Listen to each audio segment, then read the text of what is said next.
little bee. Sing Masala, best party ever. We're here, always be a...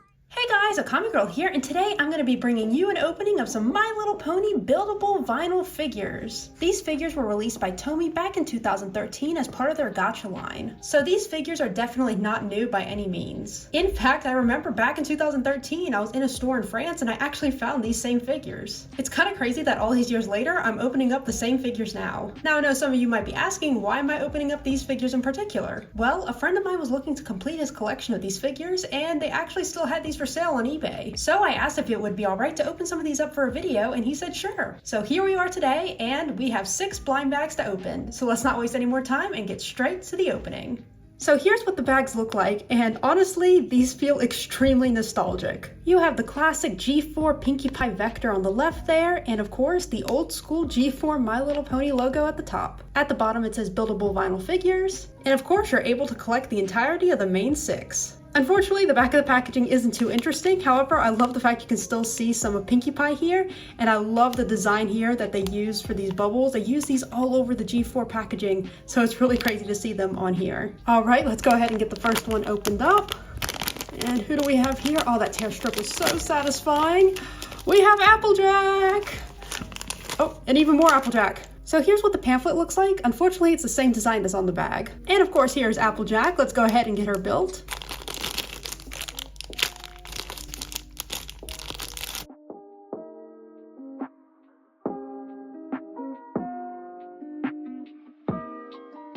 So here is Applejack fully assembled. Now, one thing that makes these figures distinguishable from others is, well, their interesting design, because you can see in the front, oh my goodness, she looks a little derpy for sure. I mean, she kind of looks like a duck in my opinion from the front. Looks like she has a beak. Oh my gosh. But yeah, these are definitely something else when it comes to how they were molded. It makes them look really weird and definitely not something you'll see with any other My Little Pony figure. The body is actually made out of a soft vinyl plastic. However, the mane, tail, and hat is made of a normal hard plastic. Applejack is in a very cute pose, I have to say, even if her face looks a little derpy. I do love all the details that they actually opted to include, which at the time Hasbro often didn't include in the official G4 releases. That includes her little hair tie being painted red there. Her cutie mark is actually printed on both sides. And of course, the most unique part to me is the fact she actually comes with her cowgirl hat. So the main thing I can't stand about these figures is actually how fragile they are, in terms of the fact that if you give this a little tap, everything comes falling down. The hair does not want to stay in place, and any accessories will fall off too. You can see that the hair isn't actually pegged in there. There's a tiny peg, but it doesn't really do anything, so you can kind of fit it in there, but it's not actually secured in her head. So you can see, even just trying to get it back on, it's a real pain. The same thing goes with the hat as well. There is no peg for it, so you just gotta have to kind of set it up there and hopefully it stays in place.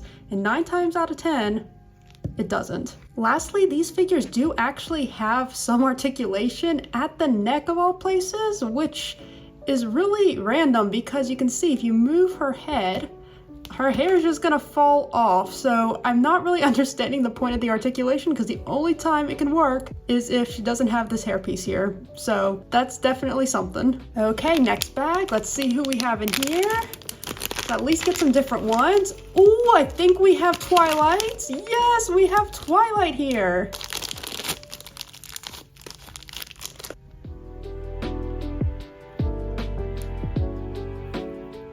So here is Twilight. This is actually a really cool one for me to see because this is the only one I never actually got. When I bought these blind bags many years ago, this is the only one I was not able to find. So it feels a little surreal actually having her in my hands now. Of course, just like Applejack, her face is looking very interesting, kind of giving chipmunk vibes here with a mouthful of acorns or something. She has her cutie mark on both sides and her hair is kind of in the swooshy position and she's rearing on her hind hooves there. It's a really cute pose. However, the problem with this particular figure is that the hair does not want to stay on, again, much like the Applejack one sudden movement and she is half bald, unfortunately. So that is the biggest downside to these figures for sure. Much like Applejack, she also has neck articulation, but again, like Applejack, this little hairpiece is just gonna fall off every time you twist her neck around. So a totally pointless articulation point. I just don't know why they designed the toy this way. I mean, honestly. Okay, moving on to the third one. Who do we have inside this one? Dun, dun, dun. Oh goodness. Okay, we have another Applejack. Womp womp. So we have our first double here. I'm gonna leave this one in the pouch because we've already seen her. Okay, bag number 4. Who's in here? Someone new, hopefully. Oh my gosh, another Applejack. Are you kidding me? Oh my gosh, are you kidding me? A third Applejack. Honestly, what are the chances? Okay, 4 down, 2 to go. Let's see who we have in here. Hopefully not Applejack. Oh, I see some pink. I think we have Pinkie Pie. Come on out, Pinkie Pie. There she is.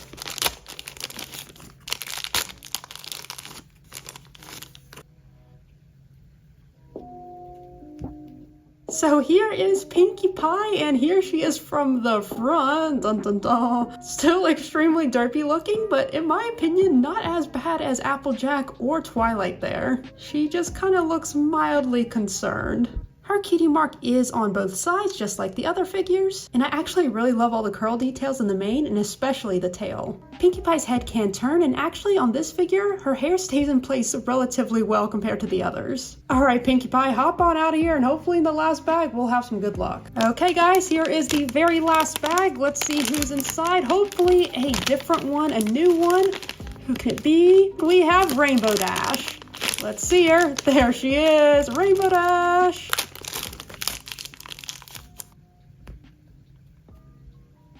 Okay, so here is Rainbow Dash, even though she's looking less rainbow and more fire with some hints of purple and green. And of course, from the front profile, you can just see Rainbow Dash is done with life. I mean, she looks like she is done. Unfortunately, as you can see, she doesn't have very many main colors, which is a huge drawback because honestly, it barely looks like Rainbow Dash here. Of course, she does have her cutie mark on both sides. One thing you may have noticed is actually her wings. You can see they actually cut some of her wings out to make room for her hair there. And actually you can turn her head and the hair stays relatively in place. Not perfectly, but better than some of the other figures. So that's at least something. So here is the group shot of the 4 figures we got in this opening. Unfortunately, we got 2 double Applejacks, so we weren't able to get a whole set, but honestly, 4 out of 6 is not bad. So, my final thoughts on these Tomy buildable vinyl figures. Well, they were definitely a lot of fun to open. Very nostalgic for me, honestly. I never thought I would be able to open some again. However, I mean, the reality is I don't think they're particularly very good figures. They're definitely unique. I wouldn't say they're good though, especially as the G4 line went on. We saw some really amazing licensed G4 toys, and you can definitely tell these were made during the early years of the G4 toy line. That being said, I do find them a bit charming in a weird way. I mean, maybe it's just those lovely vacant stares and duck-looking muzzles. They just evoke something that you know, maybe we're all kind of feeling a little bit on the inside sometimes. Anyway, let me know down in the comments below, what do you think of these ponies? Do you actually own any? And would you ever be interested in buying some for yourself? Thank you all so much for watching, and don't forget to like and subscribe to see more videos in the future. Yeah.